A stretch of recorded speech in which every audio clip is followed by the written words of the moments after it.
Hello once again and welcome to Third Eye Africa TV. The program is Democracy in Action. Of course, like we always insist, everywhere there is democracy. That yearning for a better society, that yearning for peaceful coexistence, and we have it via democracy. And today, not for the first time, but many other times, we have a guest that by the time we unveil officially, when the cameras come on board, you already know. But let me tell you, we are talking of Naja Atu Mohammed. Recall that she was a student union leader in ABU those days.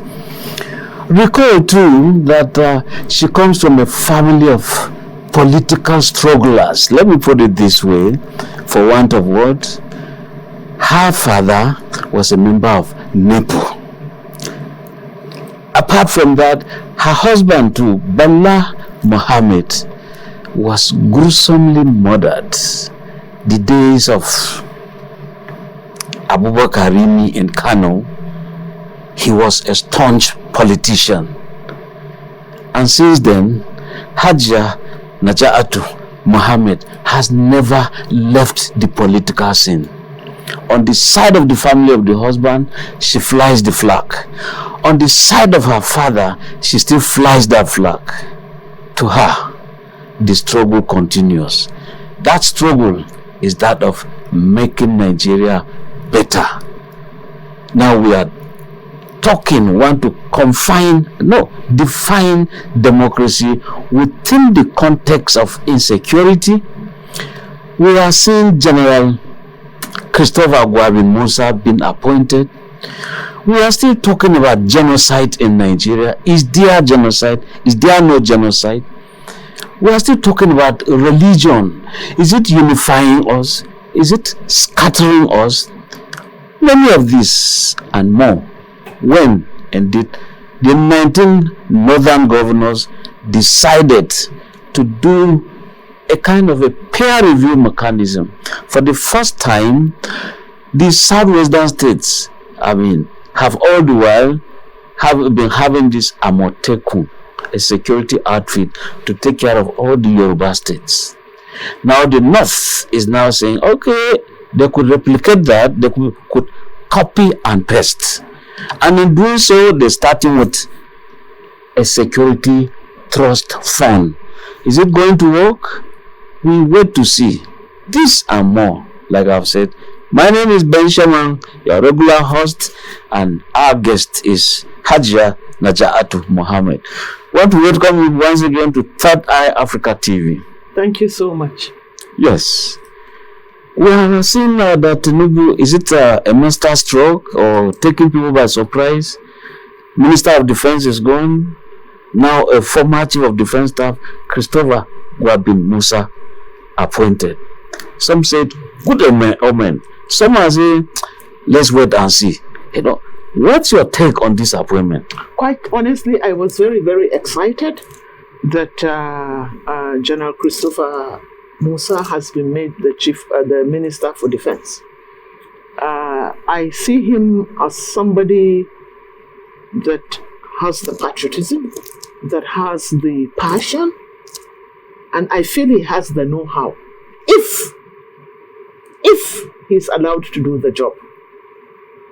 If he's allowed to do the job by the government that has employed him, I'm sure that will go a long way in curbing this insecurity, because people should not see insecurity as it is presently constituted, as something that is peculiar to just the North. No, it is something that is beyond the North, that has permeated the whole of the Sahel. You understand? It's not just about bandits. No, it is beyond that. It has become a war economy that we should take very, very seriously. And that with people like General Christopher, I feel that a lot can be done. Because if you remember, when he was Chief of Defense Staff, right? When he was Chief of Defense Staff, he came up with two ideas. One is that we should look at the root cause. It's not just to go fight the bandits, but what is the root cause of the problem? He tried to do that. But somehow, somewhere, I remember when he was asked one time, and you see, you look at his I was looking at his countenance, and he was asked concerning the sponsors of banditry. And he said, we all know the sponsors. But he couldn't name them. He wasn't able to name them. Why? You can see that it was at the tip of his tongue. But he had to be careful. And before we know it, he was taken out.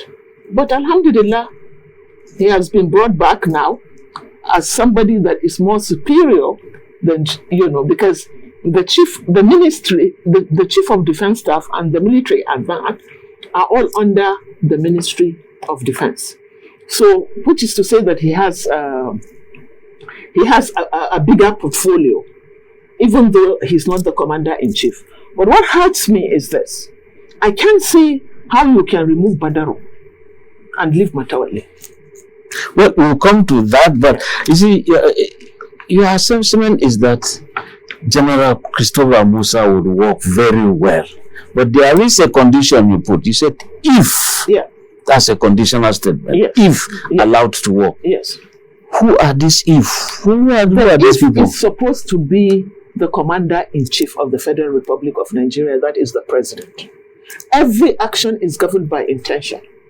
If he truly and honestly intends to make it work, it will work. It doesn't take anything to crash it. It will work, but it's multifaceted because it's a war economy. So it's multifaceted. It's beyond looking for the root cause. It's beyond fighting the bandits. It's beyond empowering our youth. It has to do with the economy and the neo-colonial imposition of particularly France that has been officially invited to the north. Officially? Yeah, officially, because I saw the French soldiers the time that they came in, and I think it was I can't remember whether it was General Musa or the Chief of Army Staff, I can't quite remember, that was welcoming them. I saw it. Or it was a training mission or something? They have no business being in our country. And then there was somebody that I asked, when they flushed the French soldiers from Niger, where did they go to? They were brought into Nigeria. They're at our borders. As we are talking? As we are talking. And then there are concessions that have been given to France concerning the exploitation of our minerals by this government. But nobody can tell Nigerians. The government has not been able to tell us. For instance, I'll give you an example. We have a Ministry of Solid Minerals. And some of the strategic minerals that we have is gold, we have cobalt, we have uranium, we have lithium. We have a Ministry of Petroleum. And we know that we can tell, plus or minus, how much government is making out of petroleum from the South. We can say that government drills so million barrels a day. And it has been sold for so million dollars. But we have a ministry for solid minerals. And no one has ever told us how much the government is making out of solid minerals. Why? And we have a ministry for solid minerals. But don't you think they've started on do I call it a clean note? Licenses, either exploration or licenses or mining that are not active have all been cancelled, and to start on a clean note. And they also establish what they call a fund for people to borrow and go into mining. Well, artisanal mining is being promoted and illegal miners stopped. So they say. They want to stop it, but it hasn't stopped. We all know that it hasn't stopped. We all know that these bandits are just pawns for the illegal miners. We all know that there is a special market today in Dubai for Nigerian gold. I remember during the time of Buhari, two things happened. One, there was a time that Mongolu declared Zamfara no-fly zone. That was the NSA that time. That was the then NSA. And after that declaration, in the first place, why should there be a no-fly zone in a state that has no airport? There's no airport in Zamfara. But no-fly zone was declared over Zamfara that has no airport. The allegation then was that there were helicopters. They were beyond helicopters. Okay. You can shoot down helicopters if you want. Where was the helicopter coming into Nigeria's airspace without detection? And how much can a helicopter take anyway? There was no fly zone because they were in the bushes of Zamfara State. This was coming in to pick the gold. That is one. And number two, after that declaration, Matawale, the then governor of Zamfara State, came to Buhari and put bars of gold on Buhari's table. We all saw it. Everybody saw it on network. The question to ask is this: where did he get that gold? Was it a gift or a bribe to Buhari? And where did Buhari took the gold? It was never explained to Nigerians. So, which is to say that, take it or leave it, Matawale is indulging or has indulged in illegal mining because that gold given to Buhari was illegally gotten. You don't think it's an allegation? No, but Buhari, till he died, he didn't tell us where he took the gold. And nobody had asked Matawale, where did you get this gold that you put on Buhari's table in his house in the villa? Not in his office. That gold is Nigeria's property. How did he get it? Who gave him the right to take the gold and to take it, not just to take it, but to take it to Buhari? Probably it was an exhibit. An exhibit for what? He should have explained. From illegal miners? From illegal. Then Buhari should have explained that to Nigerians. It was never explained. That's my Gaskia Buhari. You know, when they say me Gaskia, I tell them, and Haq is the name of God, the truthful.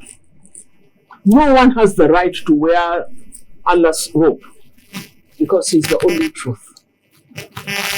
So when you begin to call yourself, to give yourself the robe of the Almighty, you are bound to be disgraced. God is a jealous God. And that is what happened. Okay, now let's still go back to General Christopher Musa. Now, his opponent is rather jubilated almost on all sides, which means that the issue of religion is playing no role as to who occupies what position. Is it what we are coming out from in Nigeria? That religion was pulling us out backwards, and today we are moving forwards. Well, I pray so. Because everyone who sees criminality through the narrow prism of religion or tribe is himself a criminal. And they are trivializing criminality. And they are entrenching this concept of divide and rule. A criminal is a criminal. It doesn't matter whether you are killed by a Christian snake, or a Muslim snake, or an Igbo snake, or a Hausa snake. It will kill you. It has killed you. So it doesn't matter who kills you, but you have been killed. So anyone who sees criminals within that narrow prison is part of the problem, is a beneficiary of that problem, or to say it mildly, is an ignorant. The appointment of General Christopher, I was excited, like I told you earlier. But there are some Muslims that are saying, no, he's a Christian. So I give them example of Buhari's appointment. From the NSA, DGSS, Chief of Air Staff, Chief of Army Staff, prisons, even as little as fire brigade, civil defense, they were all northerners and they were all Muslims. They brought nothing but disaster. So if you begin to think in terms of Christian Muslims, then you are a part of our problem. Secondly, is that this is Tinubu with a Muslim so-called threat. The Constitution of the Federal Republic of Nigeria, Article 1 of the Constitution, says that there is the supremacy of the Constitution of the Federal Republic of Nigeria. And any law that is not enshrined in that Constitution. So what normally happens between these Christian liars and these Muslim liars, when they talk of Muslim, they are both liars, is that when you swear by the Quran as a president or a minister or anything like that, you are swearing with the Quran to negate the Quran. Because it's explicit. There is the supremacy of the Constitution of the Federal Republic of Nigeria. You cannot rule outside the laws of our Constitution. So even if you make everyone Muslim from top to bottom, you know you are lying, because Nigeria is secular and the laws governing us are secular according to the Constitution of the Federal Republic of Nigeria. So you see, all this gimmick, people are so gullible, but most of those clerics that saw this lie called Muslim ticket actually were paid. They know they are lying. They know they are lying. But they caused a lot of confusion. I don't even believe that it worked. Now Professor Yakubu has been rewarded with an ambassadorial. The reason why I don't even believe that it was the Muslim ticket that made it possible for Tinubu to become president is because Professor Yakubu said there is no going back on beavers. And then by the time which means that everybody voted using the beavers. But he made his announcement without the beavers. Made it manually. So where did he get his figures? And we have confirmed our suspicion because he has just been rewarded with an ambassadorial appointment, which is unprecedented. But some people are saying the beavers was simply a screen, just go check and see the result that is there. Not that it's going to be shown to Nigerians or the world real time. As they were tickling in, people will just see real time. Look, he said there was no going back on beavers. And he announced his results without uploading the beavers. So he has to tell Nigerians sooner or later how he got the figures he got. Because they don't tally.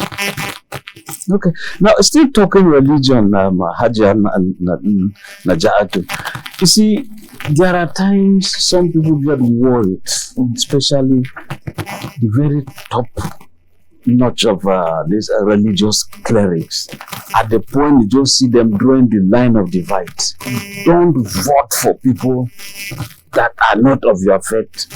At the point I saw one saying that you would rather receive blessing from Satan than receiving from a Christian. You see, all this is a hoax. Because if God had wanted, He would have made everyone a Muslim. In the first place, you don't choose your religion. You are born into it, most of us. You don't even choose your tribe. You don't even choose your parents. You don't choose where you come from. So why are you saying this nonsense?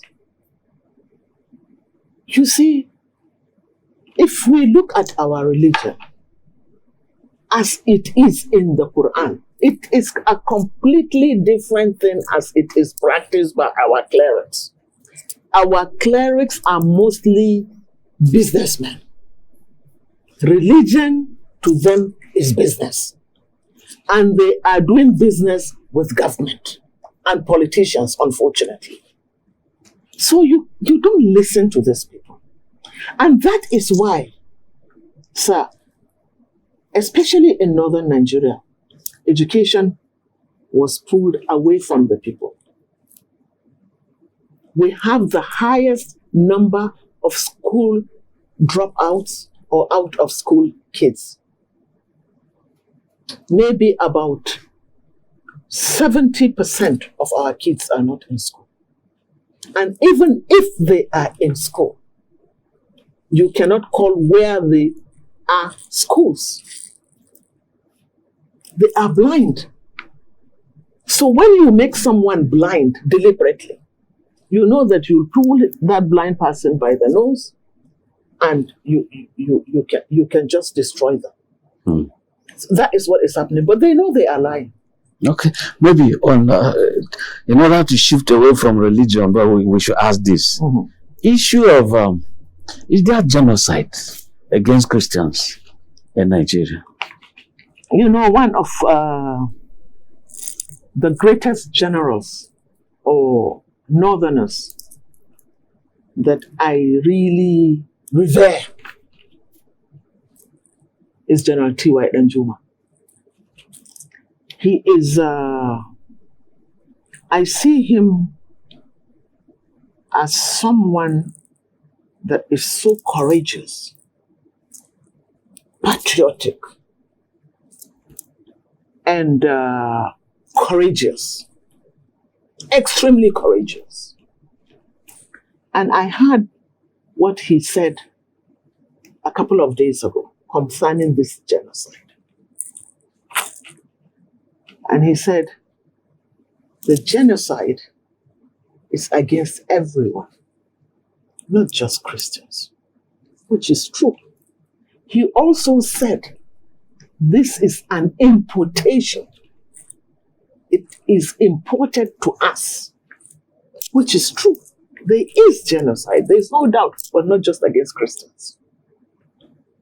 If you say it's only against Christians, then you are lying. You know you are lying. You are sponsored to say it. I know I have met, there was a time, I think it was in 2016.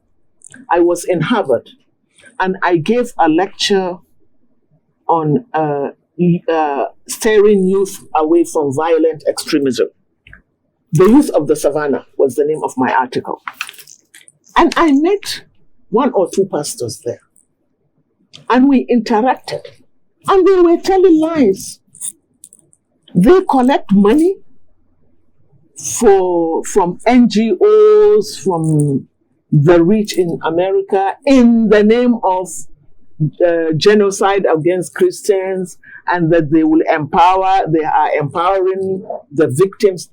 I don't know of anyone in the North that has a school that is training our poor Christian brethren. I don't know of that one, but I know that hundreds of millions of dollars are going to these clerics. So it is in their interest to tell these lies. If you take Borno, Borno is about 80% Muslims. There was a time that the Boko Haram did not allow Muslims to go to the mosque for 2 years. For 2 years, Muslims cannot pray in a congregation. And I can tell you that over 90% of Boko Haram's victims are Muslims. But Muslims don't talk. They don't take advantage of that. They just say, okay, it's ordained by Allah. It includes, that is not really the truth. But our people are lazy, both intellectually and even spiritually to a large extent. They don't care. They will say, okay, how can Allah so? It's wrong. You have to fight injustice. But they are not prepared to do that. They are not even prepared to talk because they are hoping against hope that they'll get something from the government. That is the problem of Northerners. If you take Plateau and Benue, there was a time that I can remember, I think... Not forgetting Southern Kaduna. No, just wait. There was a time, I think it was in 2011, the Eid of 2011. Muslims were on Eid ground and they were all massacred. Not just massacred, their bodies were roasted and eaten. I still have that clip. Which place? Which place? In Jos. I have that clip. I want to remember the name of the place. But if I remember, I'll tell you. That was in... You mean cannibalism took place? Yes. And then... It was not that publicized. It was at that time. It was in 2011. I can't remember the name, but I can find out. I still remember. However, there's something about Fulanis. Fulanis, they go into your farm.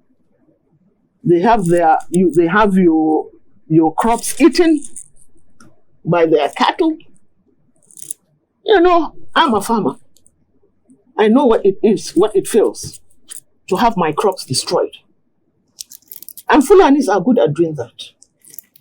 And then there was a time that Siddharth in Zaria, one of my professors, took 10 years making a research on this herder farmer problem, on this banditry for 10 years. And he discovered, after 10 years of research, that every day in Lagos, at least 7,000 cows are slaughtered in Lagos alone. But out of this 7,000, only 1/3 of it is legally gotten. The rest were rustled from the Fulanis. So now that is one. Number two, Kogi is quite close to Igbo land. So the Igbos started to employ the Fulanis. When they kidnap from their area, we never heard of kidnapping. But let's define this. Employ in what area? In the area of keeping their victims for them. Because the Fulanis live in the bush. They don't know anything about living outside the bush. I'm just telling you some of the reasons that brought up this as a result of that research. And then the Fulanis got to learn that, so if I have AK-47, I don't have to have a cow. Here I am keeping victims for those that were kidnapped from the east. They get the ransom, a little is shared with them. So you see, one, their cattle has been rustled and no one has ever supported them. Two, they realize that with AK-47, they can also kidnap. And this is a lawless country, a country of sycophants.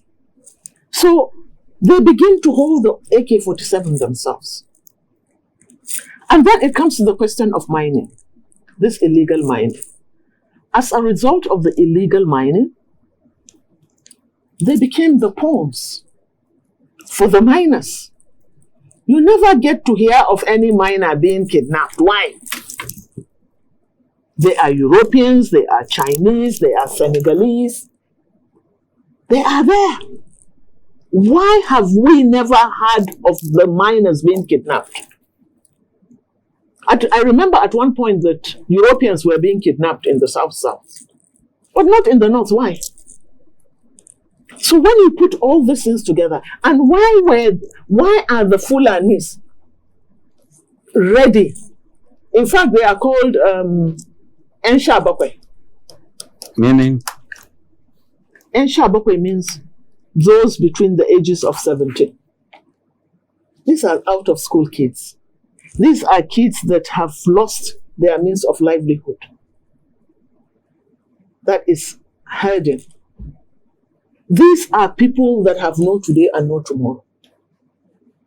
So injustice, the corruption in our governance is part of it.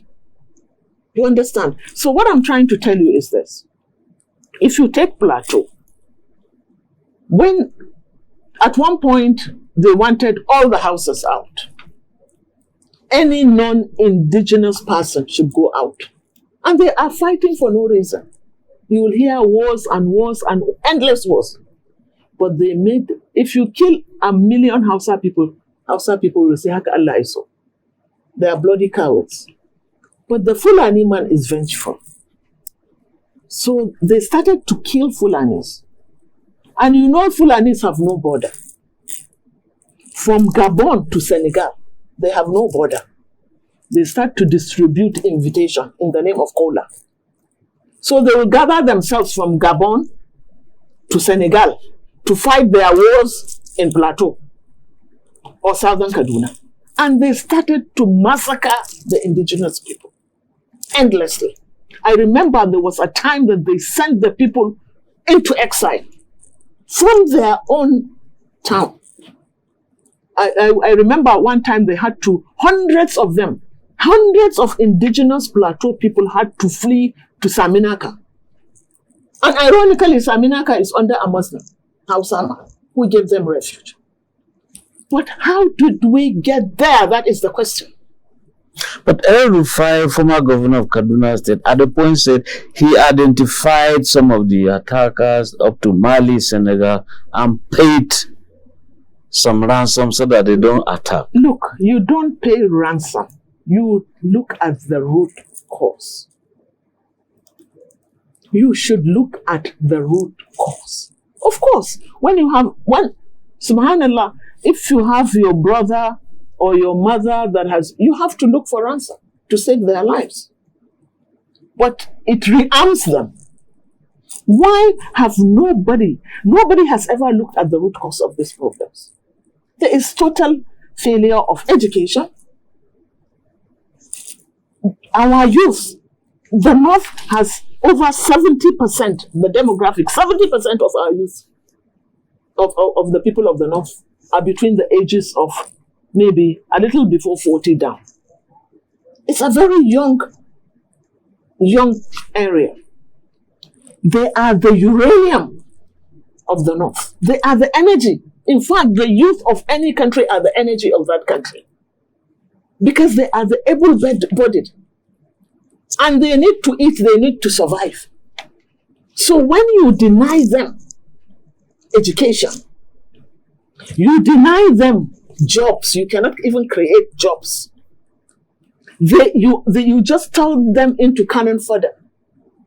All our politicians, I don't know one politician in northern Nigeria that does not use thuggery as a means of getting power. Okay, now we'll come to that, but let's look at it this way. Ahmed Gumi, doctor, former captain in the Nigerian Army, as I was told, a sheikh. A medical doctor. Medical doctor. Yeah. Good. Now, he's been visiting some of the, Fulanis in the bushes, and he's also saying that, look, why is it that government cannot pay those people, settle them, because there has been this frustration leading to aggression, and the end result is that both sides, either farmers or herders, each is facing aggression, each is facing frustration, and They are the victims. So how do we come out of this? This is exactly what I've said. You see, Dr. Gumi, I can still remember one of his clips. I saw him talking, I think it was to Turji. And Turji swore. He said, if I am not doing this thing with the government, may God kill me as I stand.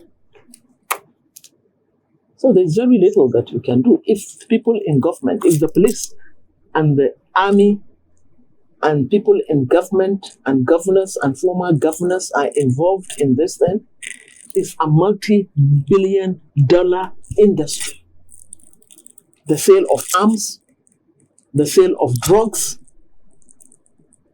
illegal mining. It's a multi-billion-dollar industry. You need someone that is extremely patriotic to deal with this. And like I told you earlier on, it has to go beyond northern Nigeria. All the way, there has to be cooperation between us and the rest of the Sahel. Let me tell you, if you take the economy of northern Nigeria, for instance, you have over 70% of your population that is out of school, out of job, that has nothing to look forward to, that you have turned into cannon fodder. And this is caused, but there is climate change. The Lake Chad is only 25% of what it used to be.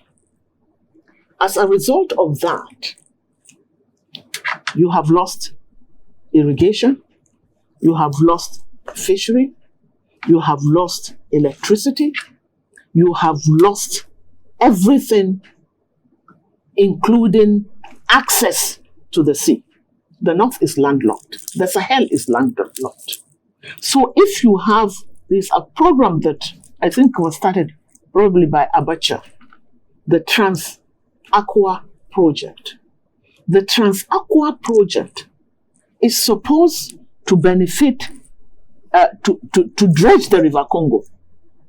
Dredging the River Congo will give Lake Chad, will refill Lake Chad, which will give you electricity, which will give you industries, which will employ millions, which will also give you access to the sea. And not just access to the sea, but Congo will benefit, Niger will benefit, Nigeria will benefit, and Chad, 4 countries. That is why I'm telling you that what Tinubu did from inception was very, very wrong by fighting Niger. You can't, because we are one country. You cannot take France's problem and put it on us. Yes, sorry. No, let me just finish. So the Trans-Aqua project that was abandoned. I actually want to say something about the Trans-Aqua project. Yeah. It was also alleged that the Lake Chad, dried so fast because Gaddafi also created artificial lake, and the source of the water was also from the lake. No, it is from the Atlantic, from the Mediterranean. He dredged from the Mediterranean. If you look at the map, Gaddafi is nowhere near Lake Chad. He's nearer Niger. You understand? Through Arlit. But Gaddafi is in the Maghreb. It's by the Mediterranean. He dredged the Mediterranean. But look at what Tinubu has done to us now. We are getting our electricity from where? From River Niger, right? River Niger, there was an agreement since the 1950s with Niger that they should not dredge the River Niger. They should get their electricity from us. So let them allow the river to flow into Nigeria, so that Nigeria will give them the electricity that they need. Niger, as we talk today, is not more than 20 million. They are less the population of Kano State. But what did Tinubu do? As soon as he came in, because he was fighting the fight for France, they have been kicked out of Niger. He decided no electricity for Niger.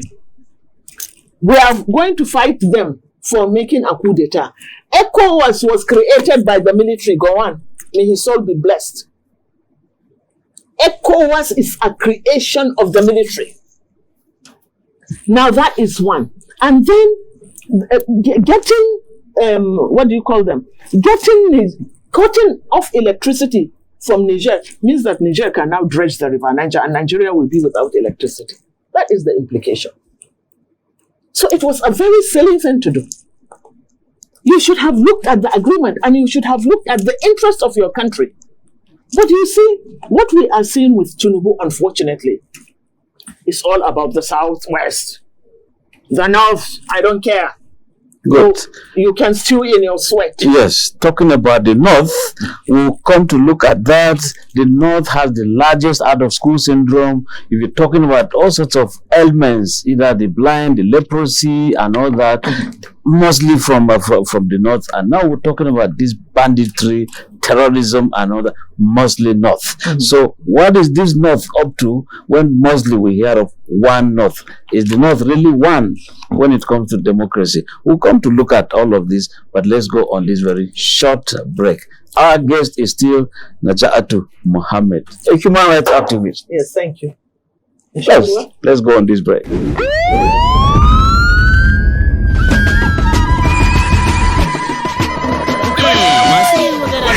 Duk wanda ya zauna a inuwar beguwa lalle ya sha suka, shi kwamari da akwamari kowa ya sani, sai kuliya ta yanke hukunci. Ita ko ta adar makwarwa ban kado abin da ke karkashin kasa. Idan an yi kushe rege da kirin kidima, ina ta'adi da ta'addanci ya samu sukuni. To idan har tsoro baya ba wa tsoro, shi ke sa ba a jingina tufaniya a jikin danga. Kaga ashe babu dalilin karan kadama da karan tsaye a harkar tsaro. Malam ɗaliban zaren na ina ya abin yake, sai an cire tsawuriya a idaniya. Sadai kaji tasha mai ban kado da abubuwan da ke karkashin kasa kan harkar tsaro da badakala. Sadai beguwa mai duro mai bankado manyan laifukan ta'addanci a kasa Najeriya da kasashen Afirka. Sadai ita muke wa kirari, taskira a gefen adudu, a dakar mai daki, kwalkwala babban kundin ilimin bankade da tankade na manyan miyagun laifuka dan gyaran kasa. Kalli ka gamu a lantibin ka yadda muke warware zare da abawar ta taburtsar da ke karkashin kasa na masu doro da dukunkuni, na masu gudun katta bara su binne. Tashar Sadai TV ta bankado ta fayyace. Sadai ragumin namiji ko ina kika faɗi ba baya.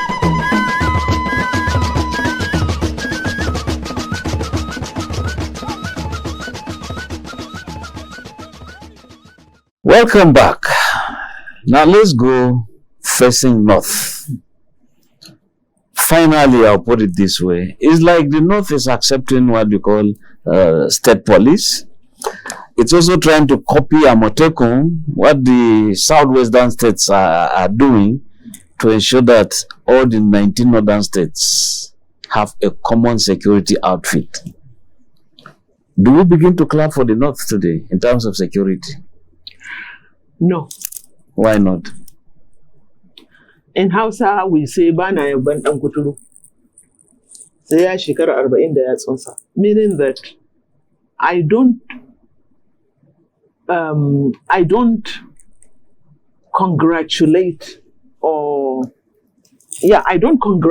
the son of a leper until he is 40 years with his fingers.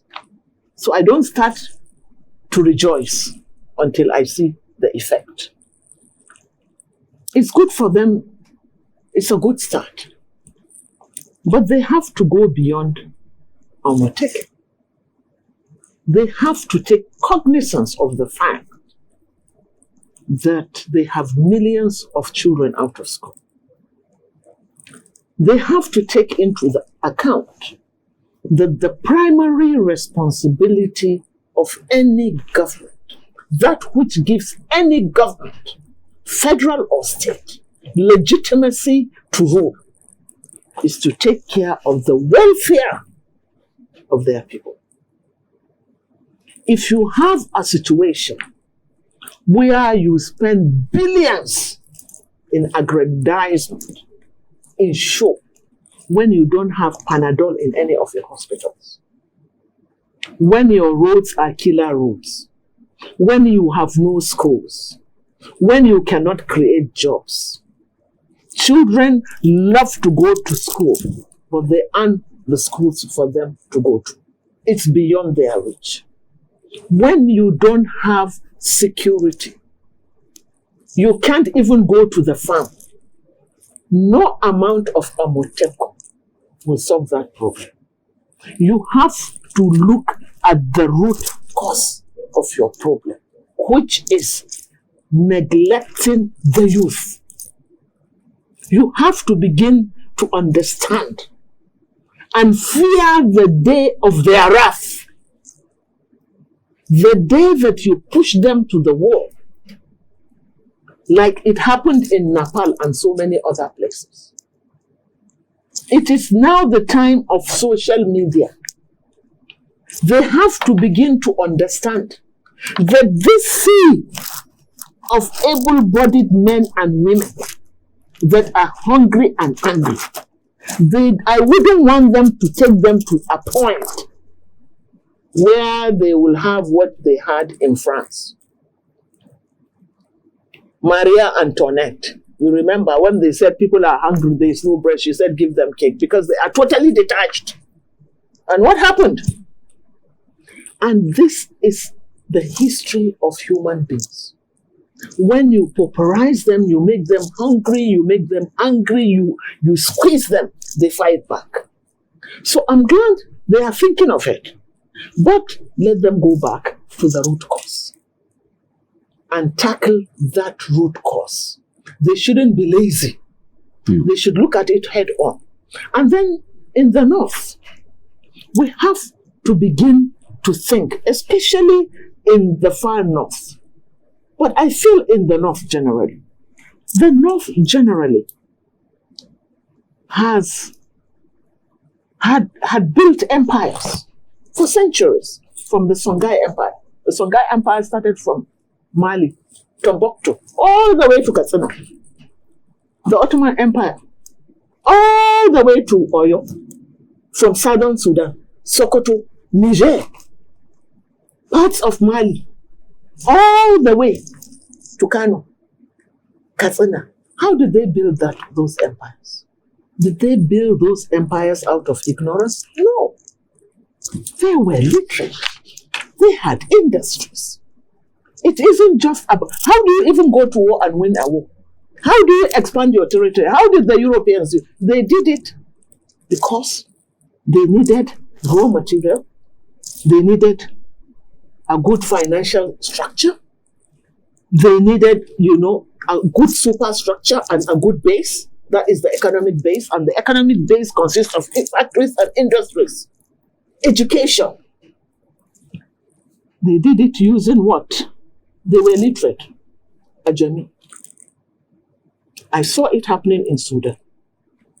You see, in northern Muslim North, anyone that can cram the Quran can do anything. The Quran is about 700 pages. If you can cram it hafiz, you can drive an aeroplane. But it is not utilized. They are left in the streets, begging, without food, without parents, without character, with nothing. They become cannon fathers. Why are you not training them in even using Ajami? Must they learn English? Sudan is using Arabic. Saudi Arabia is using Arabic. China is using Chinese. Japanese are using Japanese. Russians are using Ruski. Why must I use English? Why? I can see that the Kano state government, they've started, translating chemistry into Hausa, physics, Hausa. It is easier for you in your native language to learn than having you to learn and to translate and to think in a foreign language. Now, how do we come out of this government of Rankadidi, especially in the north? Monument for local governments snatched by the governor. The state assemblies pocketed by governors. To the extent that, look, there are very well-known bandit leaders that are whining, as alleged, whining and dining with governors. They have official protections. How do you, what are your... I just spoke to you about Turji. This Rankede a business, you see, let me tell you the tragedy of our northern elites. First and foremost, I do not know of any politician in the National Assembly or in the states that did not begin as a civil servant. They are mostly civil servants that have perfected the art of stealing, and they metamorphose into politicians. They are the governors, they are the ministers, to a large extent up to presidents. They are in the National Assembly, almost all of them. They are not business oriented, they are not business. So everything they ever know is how to make money out of government. That is one. And there is also the fact that, unfortunately, the northern elite, as we see them today, have no patriotism whatsoever. As far as the North, as far as they are concerned, the only North that exists is their pocket. That is where the North begins and ends, in their pocket. So nothing like politically one North, service delivery, nothing like one North. No. But you see, the concept of North is already in our DNA. And it was started by Lord Lugard. If you look at our constitutions and the formation of our constitutions and the governors of the East, the West, and of the North, they even became emotionally attached to their regions. That is our colonial masters. And this is the legacy that they gave to the Sardaunas. So, we don't think Nigeria. We think North. Like it or not. There is this glossing of Middle Belt. No, come out and say Christian North. Don't say Middle Belt. There is nothing like Middle Belt. It's nothing like House of a Lie. It's a lie. It's a hoax. It's divide and rule. So when you say you are, for instance, Christian North begins and ends with Plateau and Benue. That is where they are predominantly Christians and they are landlocked. So who are your allies? You want to say the Yorubas or the Igbos? Igbos were busy burning down Christian northern churches. I know one of my best friends, Sam and Isaiah of blessed memory. A relation of his was a victim in the East. They say it's Hausa church. So even if they don't know the difference between a Birom, a Hausa, a Kanuri, they all lump us as Hausa. A northerner to them is a northerner. But you want to say I am Middle Belt. So be it. But why are you not saying I'm Christian? I'm a northern Christian. It's easier. Because you are not accepted there anyway. You understand? So the point I'm trying to make is this. Sorry, before you make the point. Okay. Some people talk about this Middle Belt because there are times some people get appointed, they are Igala, they are Thief, they are Plateaus, they are not core northerners. You know. And that's why they also feel, okay, then we are Middle Belt, according to Joseph Tucker and many others. But even Joseph Tucker, of blessed memory, he knew where to draw the line. He did not form alliance. Where did he form his alliance? With the NPC.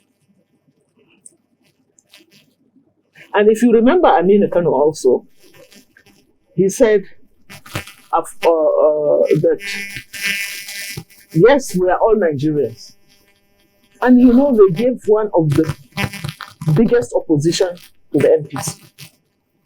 He said, yes, we are all Nigerians, but we all know our father's house. So you see, in spite of the fact that they were opposing the northern, the MPC, the Sardonas, my father opposed them. My father went to prison severally. You understand? But they also know that when it comes to the question of the North, they unite. Now, I have this very last... No, just please allow me to learn. Okay. For me, like I said, we are all victims of northern elites. We are all their victims. Our children are their victims. Let us begin to look at our real enemy. Our real enemies are really not in the south, they are in the north. Now, this last one, you were with the Police Service Commission, and at that time, you could see that even the IG that time was busy fighting the Service Commission. The Service Commission was fighting the IG. I mean, you are also so vehemently doing your own fight there, and in the end, people thought that during Buhari's time, when you also served, that every year 10,000 policemen would have been recruited. The North wouldn't have had this kind of problems we have. And today, we are hearing that some government officials are shielding even bandits and saying, don't touch. They are my people. Let me start with the last question. Is this Musa Muhammad Kamarawa? I don't know whether I'm pronouncing it properly.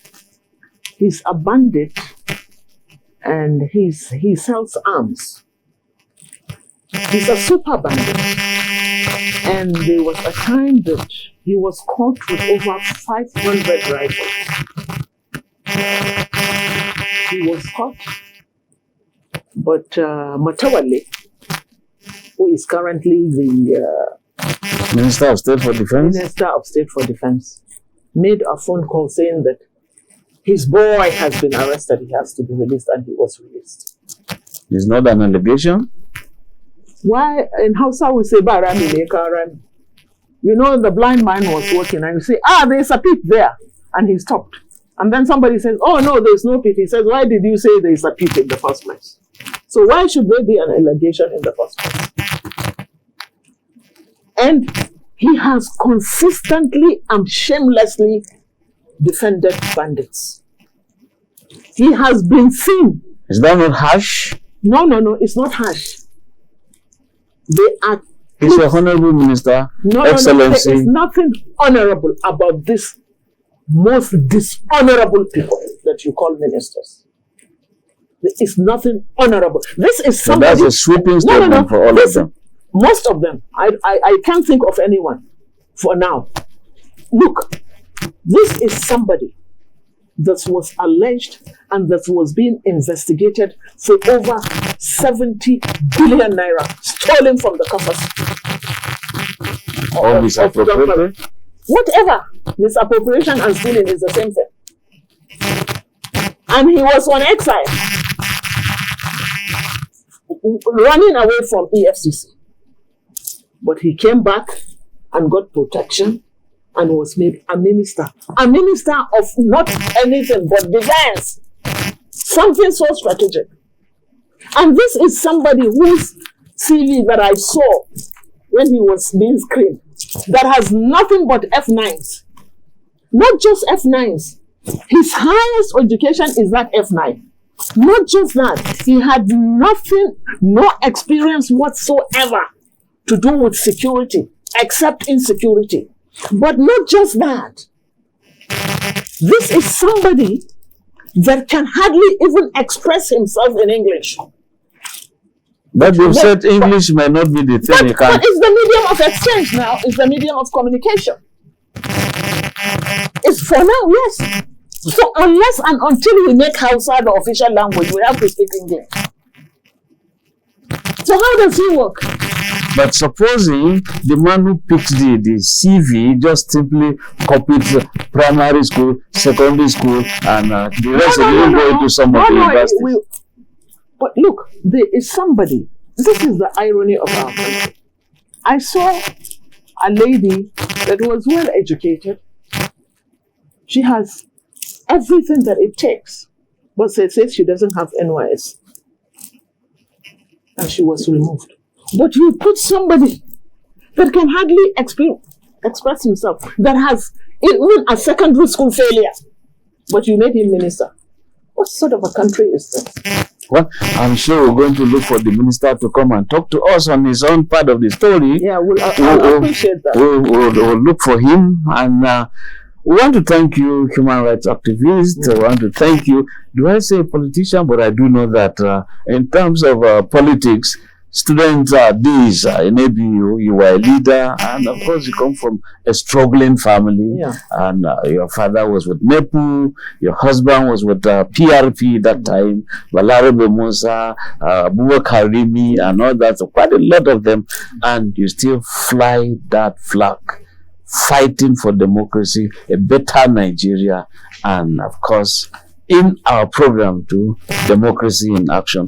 We want to thank you, Hajia Naja Atu Muhammad, for coming to our studio, Third Eye Africa TV. Thank you so much. I'm grateful. My name is Ben Shaman, and like we usually say, proudly Nigeria. We have to remain Nigeria. Yes. Thank you very much. Thank you. Bless you.